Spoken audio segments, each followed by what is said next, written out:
9:07 minutos de la mañana, comenzamos esta sección de Para Estar Claros con la Noticia.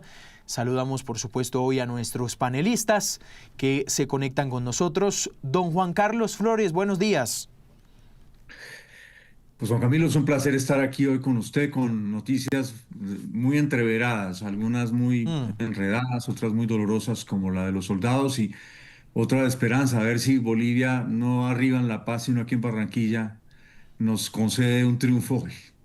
Exactamente, vamos a ver qué pasa entonces a partir de las 6:30 de la tarde, algo que nos tiene muy expectantes. Don Eduardo Hernández, buenos días.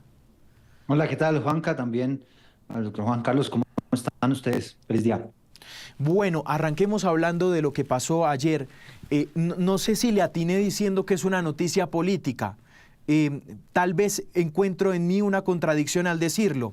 No debería ser una noticia política. Digo, la elección del magistrado, son varias cosas que me conflictúan, lo voy a decir. La elección de un magistrado, pues no debería obedecer a intereses o ideologías políticas. Digo, pero es el mecanismo el que lo plantea así, ¿no, doctor Flores? Bueno, muy buena cosa que tenga un conflicto adentro, porque cuando Sí. uno tiene un conflicto adentro, crea una nueva verdad en la vida de uno. Entonces, aquí somos de una hipocresía inmensa. La elección de un magistrado de una corte como la constitucional, claro que sí es una decisión política, no necesariamente partidista. Esa es la diferencia, pero por desgracia en Colombia solo pensamos lo político como partidista. Añado un elemento para brindárselo a los oyentes y para compartirlo con ustedes. Y es, las Cortes Constitucionales tienen una función que es interpretar la Constitución. Ninguna Constitución se aplica al pie de la letra. Ella se aplica en correspondencia con la historia y con el momento que vive una determinada sociedad. Eh, es el caso, por ejemplo, piensen ustedes de los Estados Unidos, para que no nos miremos solo al ombligo, y lo explico brevísimamente, ustedes dos lo saben muy bien, pero muchos internautas estarán preguntando por qué va Flores ahora a Estados Unidos. Porque en Estados Unidos durante muchísimas décadas, en medio de una corriente mayoritaria que llaman allá liberal, no de partido liberal, sino de concepción liberal, la Suprema Corte de los Estados Unidos produjo una cantidad de sentencias que afianzaron la aplicación de la ley en los Estados Unidos desde una interpretación política liberal. Pero en las últimas décadas vino una reacción contra lo que muchos norteamericanos asumieron como un avance que iba contra sus valores, sus principios, en casos como el aborto, en casos como el matrimonio entre parejas homosexuales, en el medio ambiente, en muchísimos campos. Y hoy la Corte Suprema de los Estados Unidos produce decisiones políticas que ya no son liberales, sino que son conservadoras y en algunos casos nacionalistas después de años de globalismo. De manera, Juan Camilo, que yo coincido o le ayudaría a resolver ese dilema del corazón y de la mente, en el sentido de que sí era una elección política, pero claro, al meterse en los partidos desapareció la trayectoria de los candidatos y lo único que quedó es usted está en contra o a favor del gobierno. Y luego vino una cosa que, se los confieso, personalmente me tiene avergonzado. Por razones que no es del caso explicar aquí, yo estaba releyendo para un trabajo que estoy realizando la novela de Mario Puzo, el Padrino.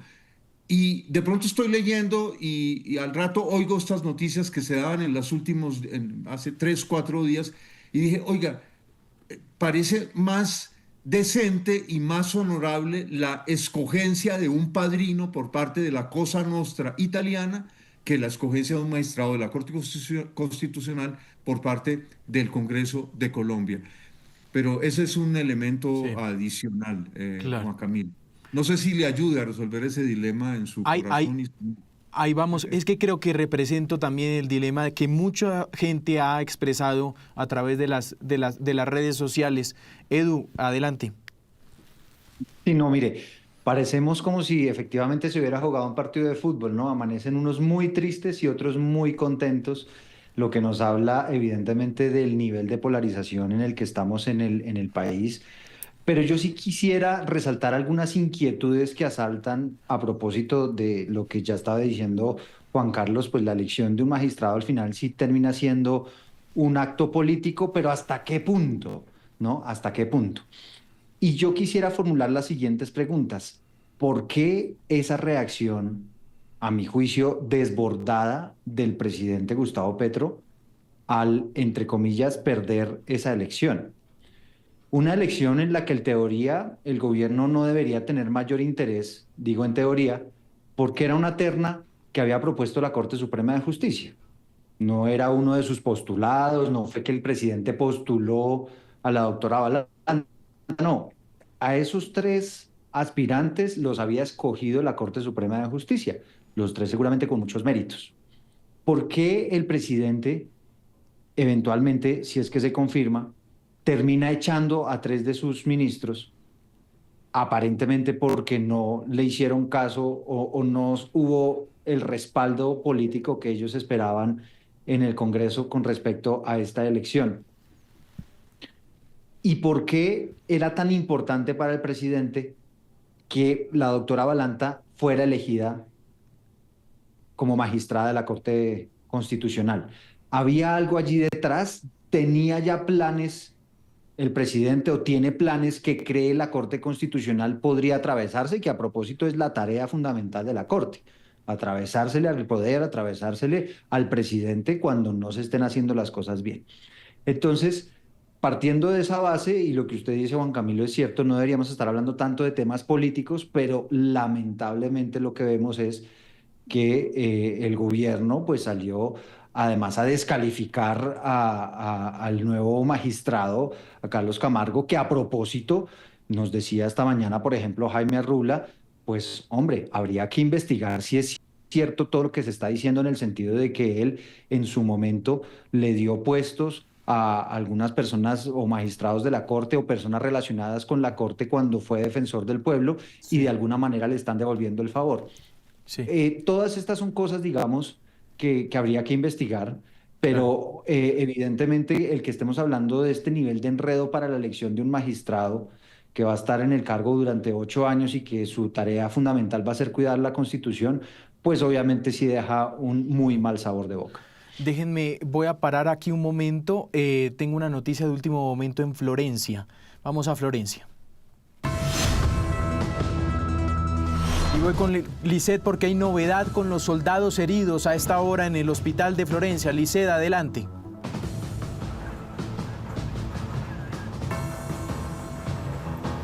Juan Camilo, y a todos los que nos ven a través de Noticias Caracol en Vivo, muy buenos días. Pues mire, efectivamente hace pocos minutos hablamos con la gerente de aquí de la clínica Mediláser en Florencia, Caquetá, quien entregó detalles del estado de salud de estos uniformados que, según ella, pues ingresaron 3 uniformados a este centro médico. 2 de ellos con quemaduras graves y solo uno de ellos se encuentra estable. También aseguró que en contados minutos iniciará el proceso de traslado hacia la ciudad de Bogotá. Ya vimos entrar una ambulancia con uno de los uniformados, el que está estable, y estamos a la espera de que salgan los demás uniformados ya para ir a la ciudad de Bogotá, donde recibirán atención de mayor nivel. Uno tiene quemaduras superficiales distales de las manos y los otros 2 tienen quemaduras de segundo y tercer grado con el 50 y el 35% de compromiso de la superficie corporal. ¿Dónde se encuentran ellos y están estables? El de quemaduras superficiales está estable, los otros 2 se encuentran en las unidades de cuidados intensivos. Sin embargo, los 3 van a ser remitidos al Hospital Militar sobre las 9 de la mañana. Aquí hay, esa es una de las ambulancias que los va a trasladar, ¿no, Lisset? Son 3 soldados. Juan Camilo, efectivamente las ambulancias ingresaron hasta el centro médico para poder sacar a estos pacientes y poder hacer el traslado hacia la ciudad de Bogotá. Claro, esa es una de las ambulancias. Entonces, ahí estamos viendo entonces cómo, Lisset, los pacientes, la noticia, van a ser los soldados trasladados aquí a la capital para recibir, por supuesto, la atención médica correspondiente. Es un hospital allí pues que los está atendiendo desde el momento que los movilizaron. Lisset, gracias. Juan Camilo, muchas gracias. Nosotros estamos también aquí atentos al tema del traslado y estaremos informando todo lo que suceda con lo que nos digan de esos uniformados. 9:18 minutos de la mañana. Gracias, Lisset. Esto fue una verdadera barbarie, doctor Flores y Eduardo. Lo que pasó en Putumayo, estaban estos soldados intentando destruir un laboratorio de cocaína y son 2 civiles, comenta el comandante de la brigada, que intentan quemarlos. Y al parecer es un laboratorio que pertenece a los comandos de frontera que mantienen diálogos con el gobierno nacional. Los lidera el señor Armando Novoa, que en los próximos minutos les vamos a presentar una entrevista con el doctor Novoa. Adelante, doctor Flores. Es, sin lugar a dudas, un acto que viola todos los derechos humanos posibles y que evidencia la gravísima situación que viven varios territorios de Colombia. Estamos hablando, piensen ustedes, lo que pasa en el Guaviare, en el Bichada. Todos conocemos lo que pasa en el Catatumbo, lo que ocurre desde hace años con todos los gobiernos en el Arauca, el inmenso poder que ha adquirido el Clan del Golfo a lo largo y ancho del país. En el caso del Putumayo, son crecientes las informaciones que hablan de los enfrentamientos entre los grupos ilegales allí. Recordemos que hay una cosa que en Colombia fue noticia hace un tiempo y dejó de ser noticia: el avance de los grupos del narcotráfico en el Ecuador. Ecuador se ha convertido en una de las rutas de salida, los puertos del Ecuador, de la droga hacia Europa más importantes. La droga sale desde Ecuador, camuflada fundamentalmente en muchas de las frutas, ante todo el banano que vende Ecuador, también las flores. Llegan a 2 puertos de Europa, que son Amberes y Rotterdam, y por allí inundan el mercado de Europa. Y parte de esa cocaína proviene de estos laboratorios que están en el sur del país. Recuerde usted que hace unos años era noticia todo el tiempo Tumaco, la salida de drogas por Tumaco, en fin, etcétera, etcétera. Hoy en Nariño ya no es solo Tumaco los problemas de orden público. La gente en Nariño sabe el avance inmenso que han tenido los grupos ilegales a lo largo de los últimos años, y eso mismo ocurre en el Putumayo.